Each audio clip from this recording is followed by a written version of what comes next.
की इफिशिएंसी को कैसे फाइंड करते हैं उसको जो है आज हम लोग पढ़ेंगे कैसे इफिशिएंसी को फाइंड करते हैं इस किट के द्वारा।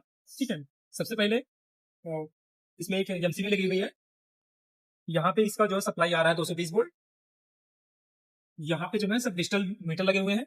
इनको ऑपरेट करने के लिए इनको जो सप्लाई की आवश्यकता पड़ेगी। इसके लिए जो है ऑक्सिलरी सप्लाई देने के लिए जो है हमने ऑक्सिलरी सप्लाई यहाँ से देंगे सभी मल्टीमीटर को। इसके लिए जो है फेज को फेज से, न्यूट्रल को न्यूट्रल से हमने दे दिया सप्लाई। ठीक है, उसके बाद ये इस मेन सप्लाई से सबसे पहले एक ऑटो ट्रांसफार्मर है, इसका प्राइमरी यहाँ है, सेकेंडरी इसका यहाँ पे है। हमने जो ट्रांसफार्मर लिया है इस ट्रांसफार्मर ये स्टेप डाउन ट्रांसफार्मर है। इसकी प्राइमरी साइड में 220 वोल्ट है और 110 वोल्ट में ये लो वोल्टेज साइड है। यहाँ पे सप्लाई देने से पहले जो है सेफ्टी पर्पज से हम एक ऑटो ट्रांसफार्मर का यूज करेंगे। इसके लिए जो है ऑटो ट्रांसफार्मर के प्राइमरी पर फेज से फेज में और न्यूट्रल को जो है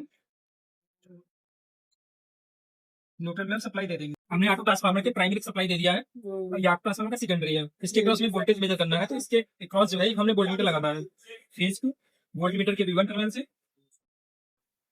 इसी तरीके से जो न्यूट्रल को V2 टर्मिनल से जोड़ दिया। अब ये जो हमारा ऑटो ट्रांसफार्मर है कितनी करंट दे रहा है तो इसको मेजर करना है। इसके लिए जो है हम अमीटर का यूज करेंगे।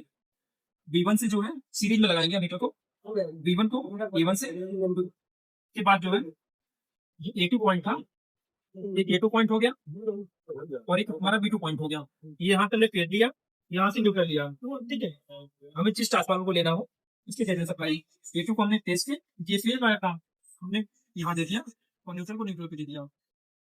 अब ये जो ट्रांसफार्मर हमारा है स्टेप डाउन ट्रांसफार्मर है, इसकी सेकेंडरी साइड 110 वोल्ट है।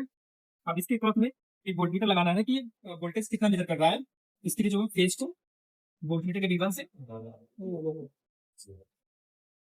न्यूट्रल को जो है हमने V2 से रिमूव किया। अब इस स्टेप डाउन ट्रांसफार्मर की सीरीज में एक हम अमीटर लगाते हैं।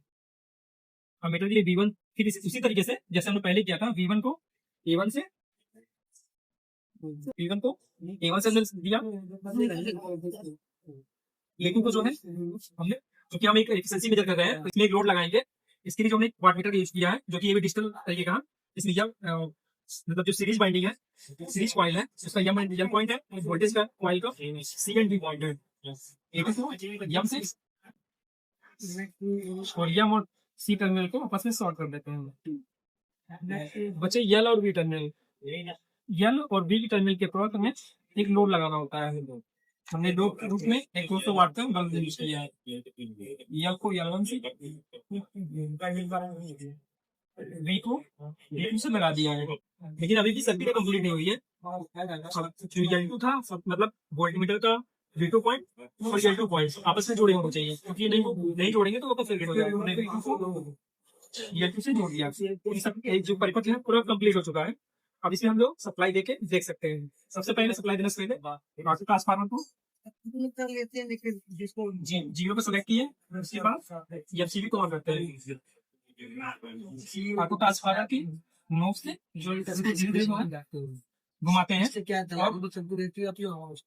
ये हमारा जो वोल्टमीटर लगा हुआ है ये प्राइमरी साइड पे है, वोल्टेज को मेजर करेगा। ये वोल्टमीटर V2 है, ये सेकेंडरी साइड की वोल्टेज को मेजर करेगा। इसी तरीके से ये प्राइमरी करंट को मेजर करेगा और सेकेंडरी करंट को मेजर करेगा, जितना लोड में करंट जाएगी। हमारा ये वाटमीटर है, इसके पावर को कंज्यूम जितना कर रहा है ये मेजर करेगा। हम धीरे धीरे सप्लाई को बढ़ाते हैं।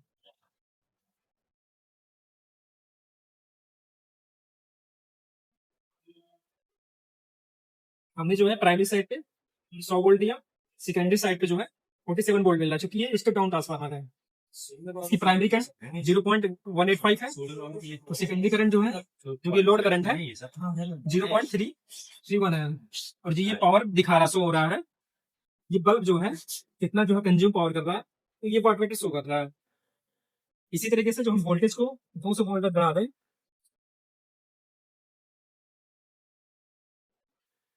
हमने 202 वोल्ट दिया, हमारी लो वोल्टेज साइड 95 वोल्ट मिल रहा है। तो ये जो बल्ब है लो वोल्टेज साइड लगा हुआ है, और करंट जो है हमने वोल्टेज बढ़ाया तो करंट की वैल्यू बढ़ गई। ये प्राइमरी साइड करंट थी, सेकेंडरी साइड करंट थी। अब इसका पावर कंजप्शन भी बढ़ गया, 44.67 हो गया, बल्ब और ज्यादा ग्लो करने लगा। इसी तरीके से जो है हम इसके पावर को निकाल के जो है, अगर एक प्राइमरी साइड में एक वाटमीटर लगा दे, सेकेंडरी साइड का वाटमीटर हो गया। ये सेकेंडरी साइड मतलब आउटपुट पावर, और प्राइमरी साइड का जो है इनपुट पावर। तो आउटपुट पावर अपन इनपुट पावर करके जो हम एफिशिएंसी आसानी से फाइंड कर सकते हैं। Thank you.